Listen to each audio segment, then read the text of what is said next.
Hello, Nigeria. It's another exciting episode of the Issues on Voice of the People TV, where we bring you the most important and pressing issues shaping our nation today. I am your host, Jerry Arpelion. Today on the Issues, we turn the spotlight on the political tensions and power struggles that are already shaping the road to 2027. NNPP chieftain Buba Galadima declares that Rabi Kwankwaso will never align with President Bola Tinubu, accusing the federal government of using the Kano emirship crisis to destabilize the state. The PDP, however, insists that the next election will be a referendum on hunger, hardship, and insecurity, vowing that Nigerians are now wiser and ready to vote out the APC. And former Senate President Bukola Saraki calls on young Nigerians to seize the moment, register, and vote, warning that silence and voter apathy can never build nations.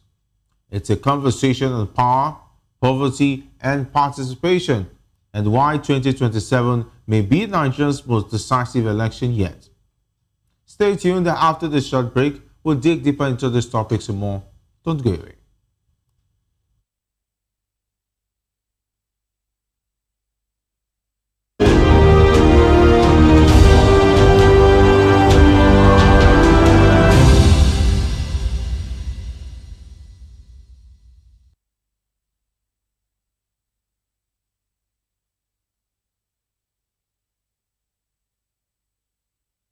Welcome back.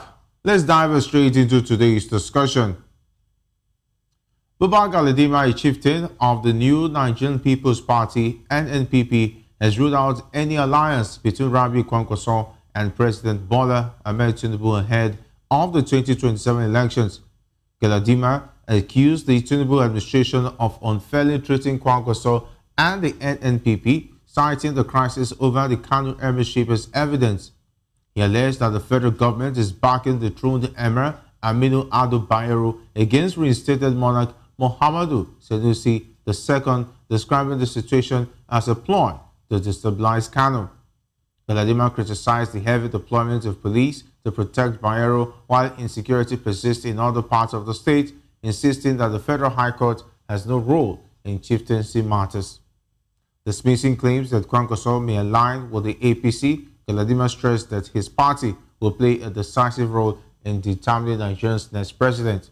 He described Kwankwaso as the strongest political hero for challenging and defeating the APC in Kano, adding that no emir has ever influenced the emergence of a Nigerian president. All right, today I'm delighted to be joined by two esteemed guests. Here in the studio, we have Dr. Peter Nasike. Dr. Nasike is a philosopher, development economist, and best-selling author. He is also an erudite commentator on economy, finance, politics, and power. Great to have you join us. Thank you for having me. Always a pleasure. Joining us virtually is Emperor Jackson Ojo, a public affairs analyst. He is also a security expert and executive protection specialist. Great to have you join us, Emperor Jackson, on the issues. It's my pleasure. Thank you for having me this evening. All right, let me take it up to you, Emperor Jackson. Is Buba Galadima's claim that Kwankwaso will never work with Tinubu, is it realistic in Nigerian politics where alliances often shift before elections? Definitely, I listened and I monitor that program where Buba Galadima made that statement. But before that time, because of my political affiliation with some part of the northern Nigeria, I know that definitely there is no way Kwankwaso will work with Tinubu 2027. Why am I saying this? Two captains cannot be in a ship. In Kano there, Kwankwaso and the former governor, that's Ganduje, they have been political associates for ages. And that way, and they're like two parallel lines that cannot move, they cannot meet now. And when you look at what is going on, it was because of the coming of Kwankwaso, the invitation of Mr. President to invite Kwankwaso, was the reason why Ganduje have to throw in the towel. He resigned. And there is no way, if Kwankwaso is supporting Tinubu in Kano 2027, definitely Ganduje will not follow, because who will take the glory at the end of the day?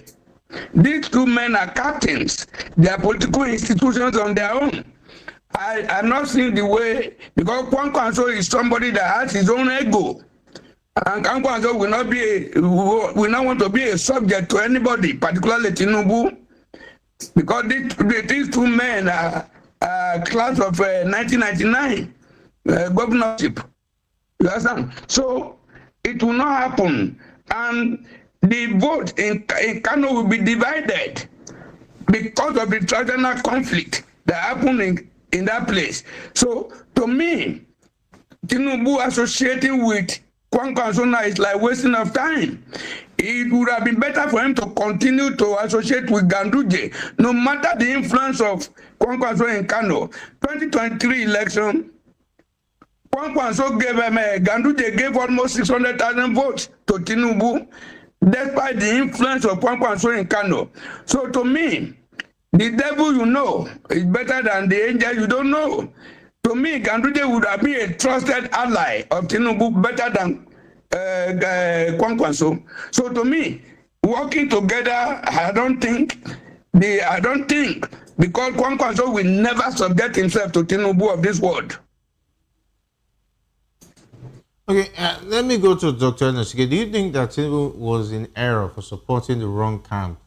First of all, bringing in, talking about the former governor of Kano State, Ganduje, on his side, and trying to remove the emir that was being supported by the ruling party in Kano State. Well, I don't know what you mean by wrong camp. The issue is okay, not wrong camp. Okay, being in the camp of Ganduje, because it looks like he needs Kwankwaso now, and he's trying to lobby Kwankwaso to be on his side. Politics is about strategy. It's about calculation. Some will work, some will not work, because you are a human being and not God. Yes. So the main thing that's happening in Kano right now is the tussle.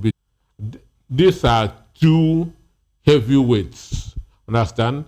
These are two heavyweights, and the position of emir in Kano is highly revered, is highly respected.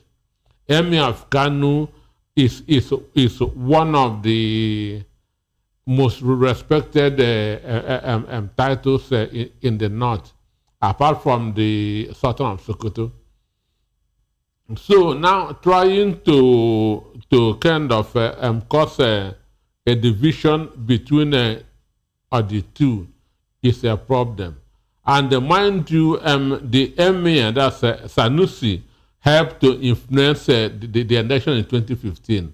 That's for APC. Understand? Because it was just a few years after he was removed from being the governor of Central Bank. So, and as a central bank governor, he was working against Jonathan at that point in time, when he was saying that 20 billion was missing. So he did everything that to make Jonathan's administration to look bad. So Tinubu was among those that spent money for him to emerge as the emir, because they saw him that he's going to work against the incumbent president. So Tinubu, Kwankwaso, all of them were instrumental to making Sanusi the emir in 2015, while it was Adebayaro that was supposed to be there. Understand? So, and as the saying goes, what goes round always comes around. So now they are now in different camps now. Understand? And the truth is that federal government or federal court or federal high court has no business with the traditional institutions. Yeah. That's why we have a Ministry of Local Government and Chieftaincy Affairs in the state. We don't have that in the federal. So who becomes the emir is strictly the priority of the state government. So because Ganduje helped to dethrone Sanusi, that's why Sanusi is now working against APC. Understand me? Okay. But Rebadu is supporting Adebayaru. So there can hardly be peace in Kanu. Understand? As long as these people are working on opposite directions. Sanusi is going to use his position to spoil things for APC in 2027. That's in the election. Yeah. So it will therefore be risky for Kwankwaso to join APC because he knows that Sanusi is not happy with APC. Understand? And Sanusi will also not work with APC where Ganduje is. So if you check this, you will see reason in what Kwankwaso, in what Galadima is saying. But is it that Galadima doesn't understand that as we speak, Ganduje is no longer actively in the APC because he's been removed as the chairman? He was given that political appointment. He is still in. He was compensated. Okay, compensated for his job well done. He was compensated in state capturing. When he was removed from being the national chairman, he was given another political position. Yes. Understand me? So that he will not feel bad.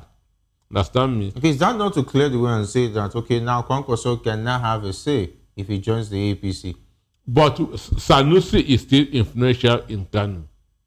Okay. Sanusi is still influential in Kanu, and Sanusi will not want to do any business with APC. So that's the problem that APC is having in Kanu as we speak. Okay, can we say, let me go to Prof. Jackson, can we say there was arrogance on the part of the government, the way they all handled the matter? What happened to the umpire, which is the federal government, which is supposed to play an unbiased role in things like this for posterity? Because if they had played the peacemaker from the onset, do you think there would have been issues now between the presidency and Kwankwaso? Honestly, federal government actually has no reason to be part of whatever happening in Kano. Everything that has to do with traditional institutions in Kano State or any state of the federation belongs to the state government. It is only if there is serious crisis, that is when the federal government should roll out their tanks to make sure they protect lives and property of everybody in Kano. Federal government not supposed to be seen as taking side, which they have done, and it is going to boomerang on them 2027. And I can bet it with you, Buba Galadima did not make mistake yesterday. By the time he's saying Buba Galadima is against APC, and Kwankwaso will no longer work with APC. Mind you, if care is not taken, Ganduje himself may remain in APC, but Ganduje people may do protest vote against APC in Kano because they are not happy. Somebody, a national chairman of party, do not give him an appointment answerable to a minister. You understand? So it's kind of demotion. It's not elevative or promotive kind of appointment. They are not comfortable. They are not happy. That somebody that every governor, the ministers, senators, everybody respect as their national chairman was demoted to now become a chairman of a board that will be reporting to a minister. You understand? I want to advise APC. APC should change their calculation. But for APC to be open to have a meaningful turnout of voters in their support in Kano 2027, they should forget about it. It's a daydreaming. with to decide Nigeria's next president in 2027, like Galadima says? The answer is absolute no. The answer is absolute no. APC is only strong in Kanu. That's NNPP. NNPP is only strong in Kanu and a bit of Jigawa State, because Jigawa was carved out of Kanu State. So Kanu still relates with Jigawa. So the Kwankwaso, some of them are still are in Jigawa State. Yeah. So they cannot move outside that outside Jigawa and Kano State, and that showed in the presidential election in 2023. Kwankwaso scored only about 1 million votes. That's a lot of votes for any presidential. 1 million votes. I think it's still a lot of votes. 1 million votes. Imagine 1 million votes added to Tinubu's votes. Why must it be Tinubu? I'm just saying, imagine, because he's the one who is lobbying for those votes. If those votes, it should annoy me. Does not like my imaginations, but these are just theories. If that vote was added to Atiku, Tinubu would not have been there. Okay. Understand me? If that vote was added to Atiku, Tinubu would not or even have Peter been Obi. there. Or even Obi. So it was him that spoiled the 2023 election. His arrogance, understand? Step down. He was saying, how can he step down for Peter Obi? He had been a two-time governor. He had been a defense minister, and so on and so forth. I guess I'm used to the Nobi property. Understand? This guy is more popular than you nationally. He knows that. Peter Obi is more popular than him nationally. Peter Obi has more followers than him nationally. Understand? As we speak, 65% of Nigerian population are youths. And by opinion poll recently conducted, Peter Obi is leading among the youths. Understand me? Peter Obi is leading among the youths. That's why the Atiku people are saying they should be in the band with Peter Obi. Understand me? Because they are conducting their own polls too. And in every poll, both the one that APC is conducting, understand? Peter Obi is leading among the youths. Okay. Understand? So, and Kwankwaso is nowhere. Understand? So what he's doing is instead of being a member of a winning team, he prefers team. Captain of a losing team. Okay, let me go to Emperor Jackson. Taking a look at Kwankwaso, who do you think stands a better chance of lobbying him to their sides? Taking a look at the three major presidential candidates from the 2023 election, who might be interested in going to the 2027 elections as presidential candidates? Kwankwaso is a very difficult person. You understand? So his performance as a governor was excellent anyway, and that was what gave him that popularity he's enjoying today. But just like the doctor there has said, Kwankwaso political popularity is just only in Kano, and maybe a handful of other supporters, the Kwankwaso movement in the suburb of Jigawa State there. But I want to tell you clearly, Kwankwaso is somebody that may not want to accept anything ministerial appointment again. Kwankwaso is somebody that may not want to be an ambassador again. Kwankwaso is somebody that may not want to subject himself, may subject himself to, at the end of the day, if there is heavy intensive lobbying, is probably, if there is any candidate of the northern Nigeria. So based on religion and ethnicity, he may want to subject himself to the candidate of the northern Nigeria. But for somebody to think that Kwankwaso will walk where Ganduje is standing, It is not possible. That is it. You see, when the news were going around that, oh, it was hobnobbing with Tinubu, Tinubu was hobnobbing with him. You saw what he said. Immediately, he made a statement that almost politically divided the North and South. He made a statement that Tinubu is kind of cheating the North, impoverishing the North in favor of the South. That is for you to know. And that statement is heavy because already the northern Nigerians are already complaining that this government is impoverishing them. So this guy, the statement of Kwankwaso now aggravated it. That is for you to know that Kwankwaso will not be ready to work with APC and Tinubu. So the only, I know Kwankwaso do not have the political clout to win the presidency of Nigeria. Among the four of them, I think is the fourth. That's Atiku, Tinubu, Obi, and others. And Kwankwaso is the fourth. Among them, he knows that he cannot win it alone. And people that are his close associates, people like Buba Galadima, Buba Galadima will not have anything to do again with APC again and Tinubu.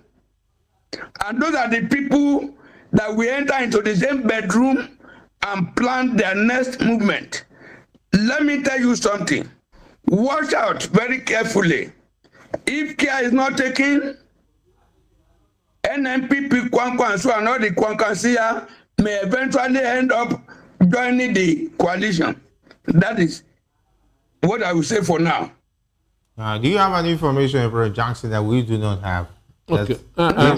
They might be joining the ADC. Don't forget I'm a security expert. Confidentiality is my watchword. Okay. Have you confidently told us that he might be joining the ADC? No. I am telling you, at the end of the day, instead of Kwankwaso, if he does not want to stand alone, instead of Kwankwaso to go and join APC, Kwankwaso will end up in ADC. Or eventually, if he does not want to do that, I want to tell you his camp will be divided, and majority of them will go for the ADC. Wow, quite interesting. That is the political prophecy. Okay. Mr. you want to add to that? You asked a question among the three people. Yes. That who is likely to lobby Kwankwaso?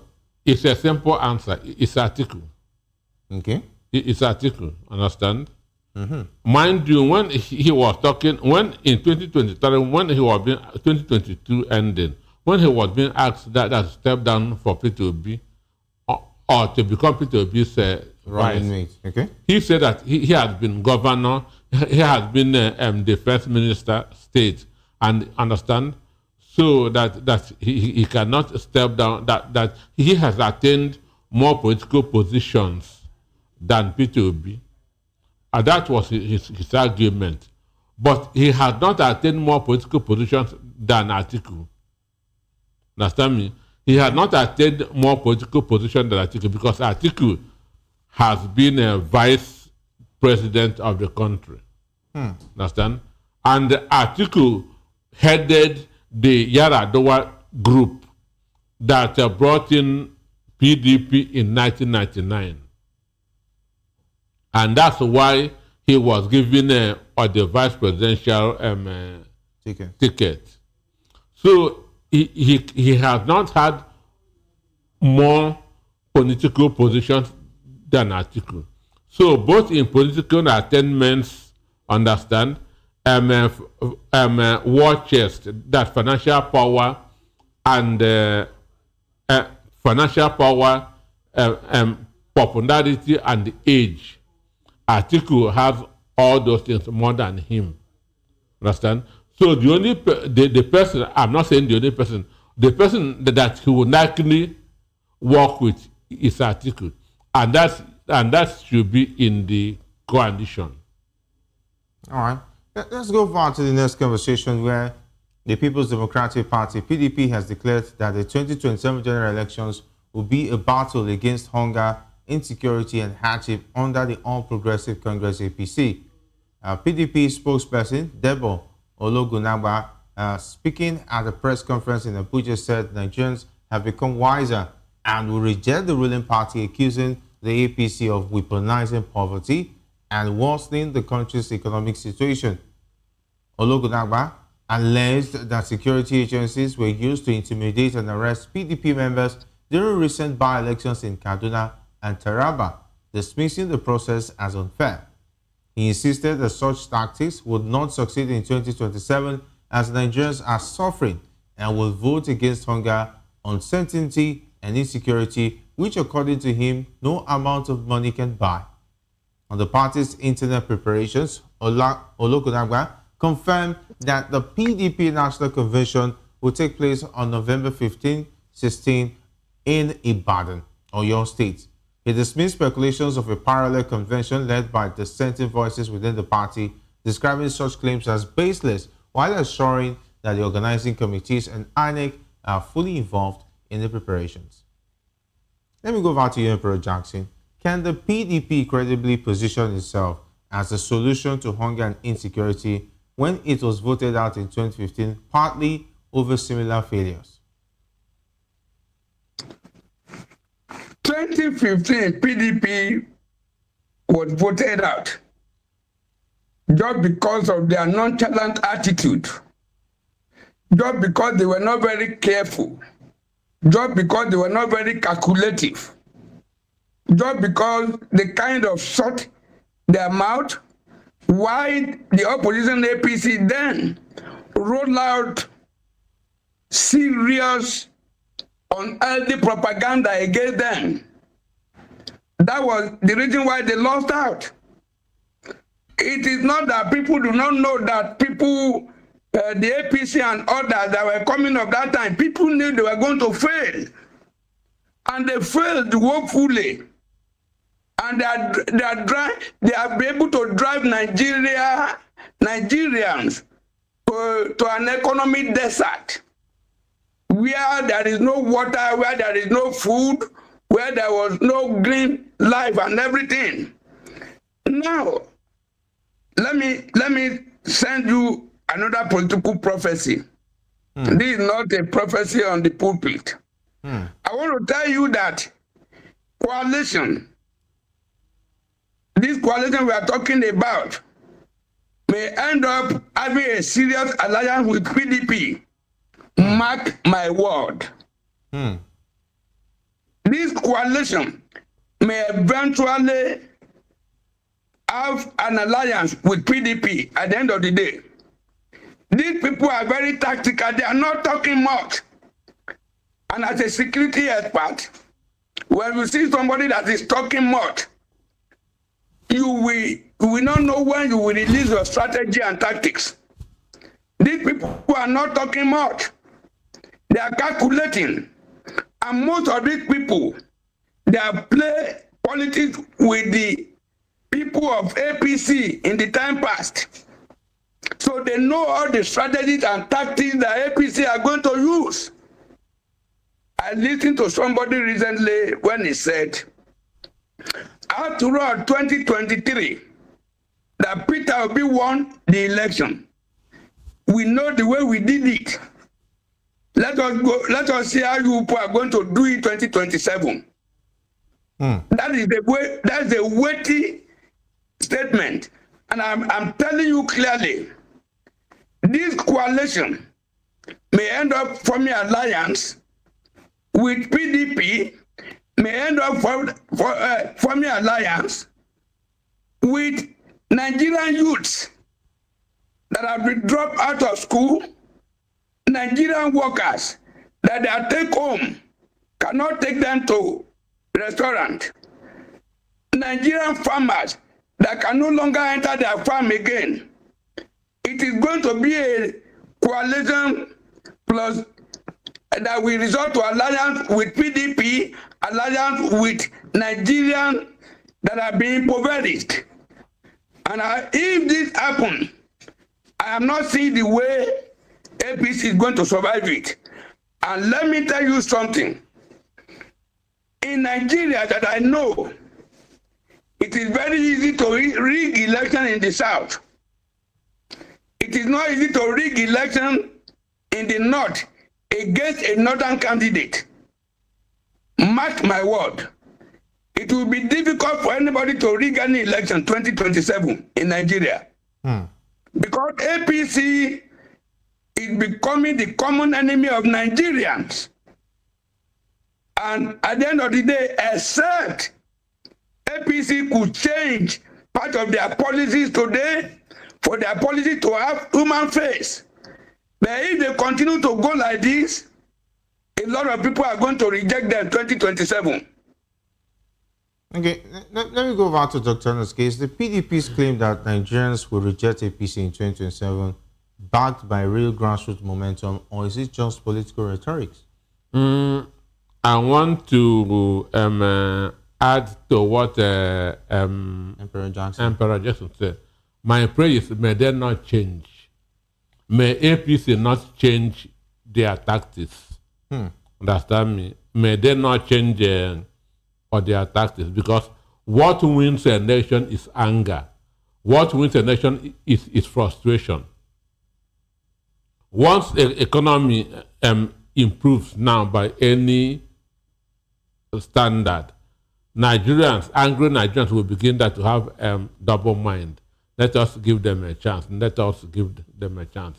So for me, may they continue with these inhuman policies. May they continue with these inhuman programs. That's my prayer, sincere prayer for APC. Understand? So the issue is, as I said here before, hunger has mobilized over 70% of Nigerian population.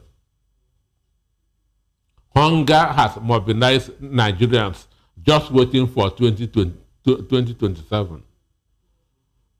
So saying that, and the coalition, the 2027 election is going to be between APC and the suffering Nigerian masses, but the vehicle is not going to be PDP.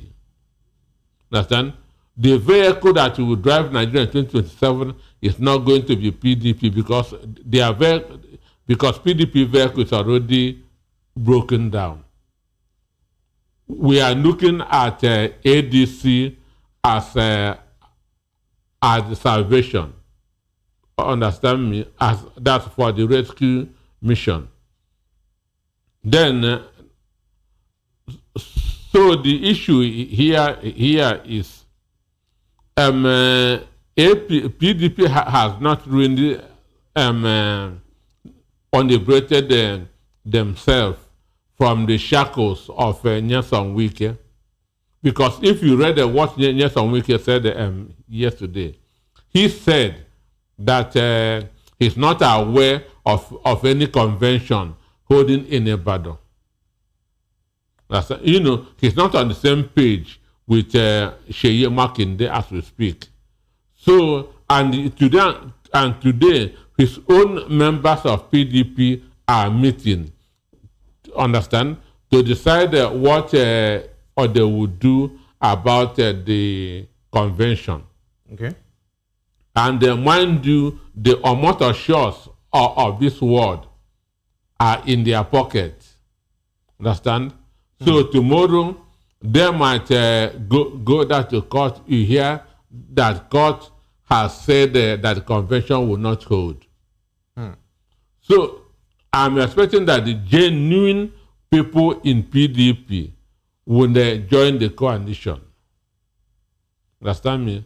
Okay. I'm expecting that the genuine people in PDP, genuine people who are not taking the instruction from the vendor, because right now, PDP under Nyesom Wike is being ruled from Aso Rock.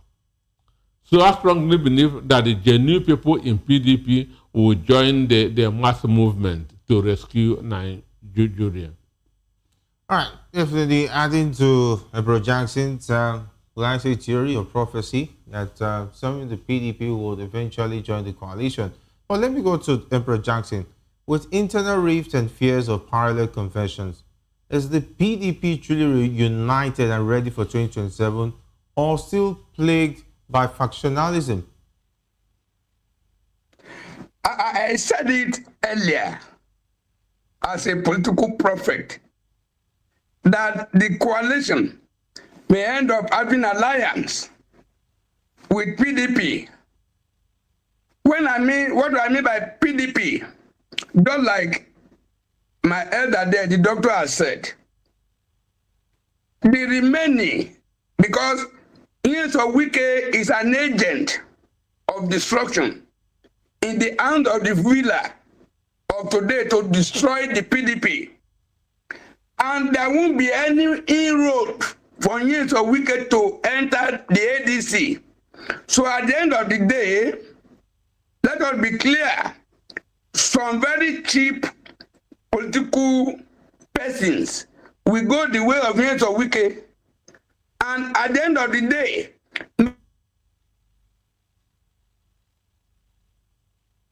majority of people definitely they are going to join the coalition at the end of the day. That is my prophecy. And the same thing Doctor has said there. Wike will be able to go with some handful of unserious politicians in PDP by coercion, by cheap appointment and others. The majority of the power that be in PDP will eventually go with the vehicle on ADC. That is it. So and as it stands now, let me tell you one thing. As it stands now, I want to boldly tell you that I suspect there are nothing less than 7 governors of APC that are already working with the coalition. There is nothing less than 60 to 70 senators of APC that are already working with the coalition. You hear what Babashir Lawal said. He said, we have told everybody to remain where they are, but we know where we are going. Let us all play wicked sport type of politics. When the chips are down, it's like you didn't want to bring a wife to the house, but you go to the parents' house to go and impregnate her. By the time the woman delivered, you now bring the baby to your house. That is it. A lot of them, senators, reps, governors, they are pretending today, like if they are comfortable with APC, but all the ground they are working with the alliance. And when the time comes, you will see all of them will migrate speedily in droves to ADC. And at that time, the calculation of APC would have expired and failed. Mark my statement. Right. This is my prophecy. All right, that was really damning. Coming from talking about Emperor Jackson, Dr. Anosike. Okay, I think you mentioned something similar, saying that they will just be hibernating and still be waiting in the party. Is it like, Dr. Anosike, are you in a meeting with this political juggernauts? And of course, why are you not campaigning or running for a political office? Because all your philosophy, including that way Emperor Jackson looks like, there's an alignment in all of the strategy going forward. No, politics is about betrayal. That is what they did to Jonathan in 2015. He was betrayed, and Tinubu will also be betrayed in 2027. Sure. I told you that the worst thing to do to a party is not to defect to another party. If you defect, you are helping that party that you defected from, because you stop receiving information. Or the worst thing to do to a party is to remain in that party and be working for another party. You are in that party, but you are sending vital information to the party where your mind is. And that's what is going to happen to Tinubu in 2027. 7. Understand? Wow. Because now mentioning APC in the north doesn't come easy anymore. Understand? It doesn't come easy, and those people, they don't take things as we take it here. Understand? You may paste a poster of somebody that they don't like in the south. They will just ignore it. In the north, they will burn you and burn that poster. So the only thing you remain in the party, but be sending information to the other party. So that's what is going to happen in 2027. Because as I told you before, what goes round comes round. You think the president will be better prepared than Jonathan in countering any move by acts of betrayal? Those people in ADC now know what he knew. All of them sat them together and they plotted 2015. Okay. Understand me? So all of them know themselves. Understand? All right. Meanwhile, former Senate President Bukola Saraki has urged young Nigerians to participate actively in the ongoing continuous voter registration exercise and obtain their permanent voters' cards. He stressed that voter apathy, especially among youths, weakens Nigeria's democracy and undermines collective decision-making. Saraki noted that during the 2023 elections, although nearly 94 million people registered and 93 million collected their PVCs, only about 24 million actually voted. He described this as a worrying silence from young Nigerians who made up almost 40% of registered voters, warning that silence does not build nations. He emphasized that voting remains the most powerful tool for shaping leadership and policies, urging citizens in both urban and rural areas to seize the opportunity. According to him, every registration strengthens Nigeria's collective voice, and every ballot cast helps secure the country's shared destiny. Emperor Jackson will press for time. Is Bukola Saraki genuinely concerned about youth participation, or is this just a strategic move to rebuild its political relevance ahead of 2027? Bukola Saraki remains very relevant now, even more than when he was the Senate president. When Bukola Saraki was the Senate president, we never had a rubber stamp Senate.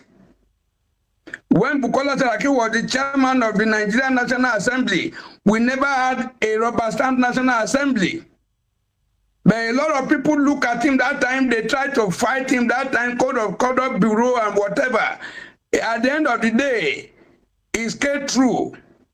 Compare his Senate and now, you discover that if Bukola Saraki score 80%, the present Senate and National Assembly cannot score 10%. So when you go into this comparison, you know that Bukola Saraki is even more relevant now than then. And I want to tell you, this voter education, we need to just educate our people and encourage our people in the South. In the northern Nigeria, they don't joke with voter registration at all. And the reason why they do not have large turnout that time was that they were not happy that Buhari was actually living and trying to handing over to Bola Tinubu. If it was Ahmad Lawan that won the primary election of APC that time, you would have seen more than 12-13 million votes from the northern Nigeria. I am telling you, the northern Nigerians are ever prepared. And now they have faced what they call hardship.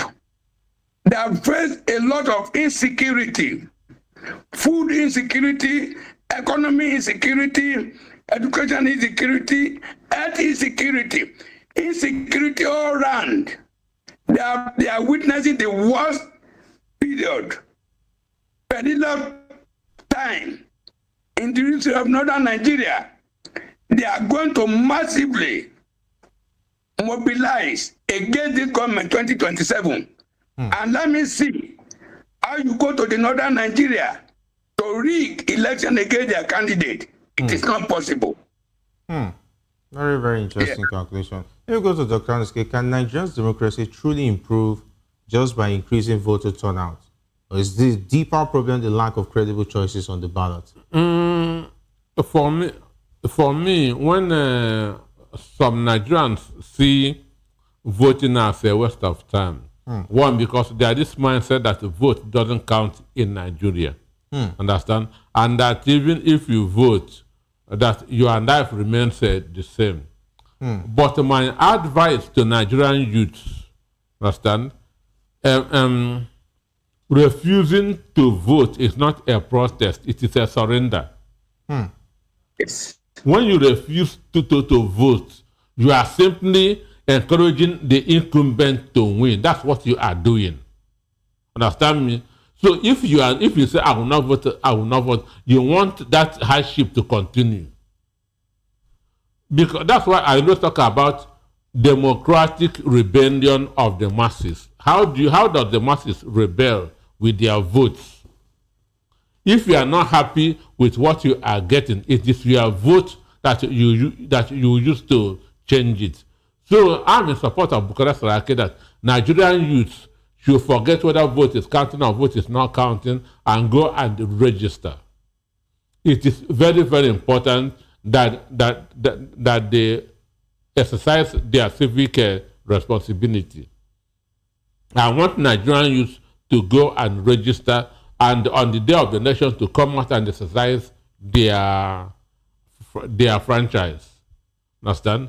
Because saying that I will not vote, you are encouraging the hunger that is in the country to continue. So that's my stand.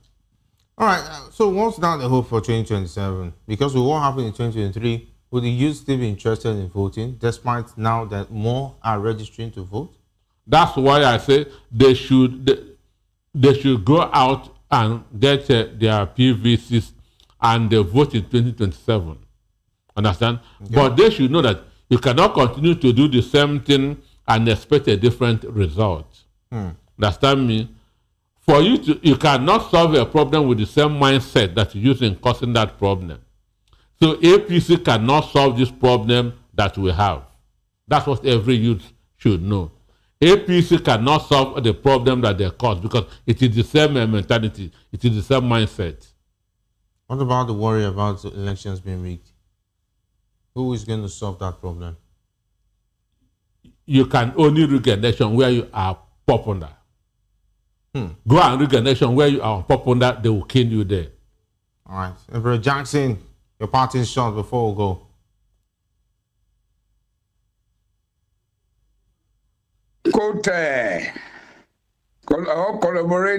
Corroborate what my elder there said. Abandoning or ignoring election is not a protest. The protest is for you to go out and vote out or vote in whosoever you feel that will shape your future. Nigerians, both young election evangelism has not started. I would have been saying go and vote for social person. Okay. But if you know the incumbent government, if you know that they are trying, go ahead and vote for them again.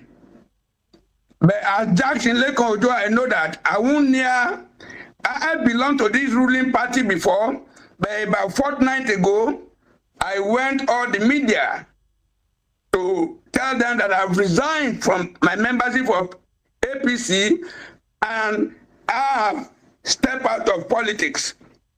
That is it. So 2027, people should go out and vote. Okay. And mind you, election can only be rigged when you are where you are popular. When you are unpopular, go and rig and let us see what will happen. So nobody should try to rig election 2027 because Nigerians are not going to accept that. All right. That is my word. Thank you very much, Emperor Jackson. It's been a pleasure having your insights on the program. And of course, big thanks, Dr. Anosike. My greetings to you and Dr. Anosike there. All right. Thank you so much. Thank you. All right. Yes, sir. All right, as the road to 2027 heats up, the questions remain. Can the NNPP hold its ground against the APC? Will the PDP turn hunger and hardship into a winning strategy? And will Nigerian youth finally transform their numbers into real political power? Whatever the answers, one thing is clear. The future of Nigeria will be decided not by silence, but by action.